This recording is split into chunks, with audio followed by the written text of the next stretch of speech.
কিশোরগঞ্জের ভৈরবে একসঙ্গে দুই ছেলে সন্তান ও একটি কন্যা সন্তান প্রসব করেছেন জোনাকি বেগম ২৮ বছর নামে এক প্রবাসীর স্ত্রী। এই বিরল ঘটনাকে কেন্দ্র করে এলাকায় ব্যাপক চাঞ্চল্যর সৃষ্টি হয়েছে।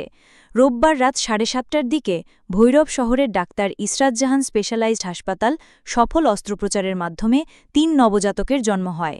বর্তমানে মা ও ৩ সন্তান সুস্থ রয়েছেন বলে জানান হাসপাতাল কর্তৃপক্ষ।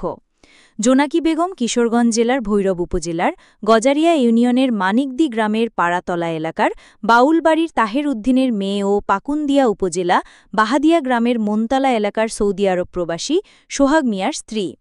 হাসপাতাল সূত্রে জানা গেছে, গত ২৭ আগস্ট বুধবার রাতে জোনাকি বেগম প্রসব ব্যথা নিয়ে হাসপাতালে ভর্তি হয়, কিন্তু তার শারীরিক জটিলতা থাকায় ৪ দিন যাবৎ হাসপাতালে চিকিৎসকদের অবজারভেশনে রেখে রোববার রাত ৭:৩০টার দিকে সিজারিয়ানের মাধ্যমে ৩টি সন্তান প্রসব করা হয়।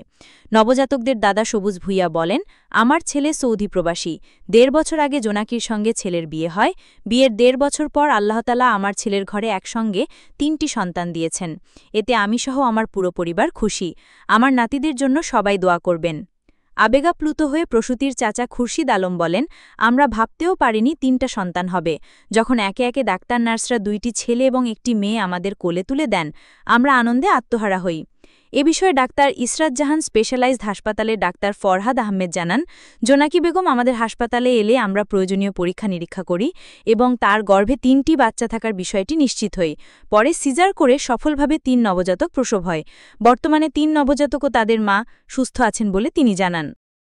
আমাদের একটা তো ৩ বাচ্চা একসাথে হয়েছে, আবার একই দিনে আবার হচ্ছে মানে টুইন বাচ্চা হয়েছে।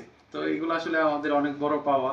হ্যাঁ, আমাদের দেখা যায় একই দিনে ৩-৪টা নর্মাল ডেলিভারিও হয়েছে। হ্যাঁ, তো সবাই দোয়া করবেন, আমাদের পাশে থাকবেন যাতে আমরা আমাদের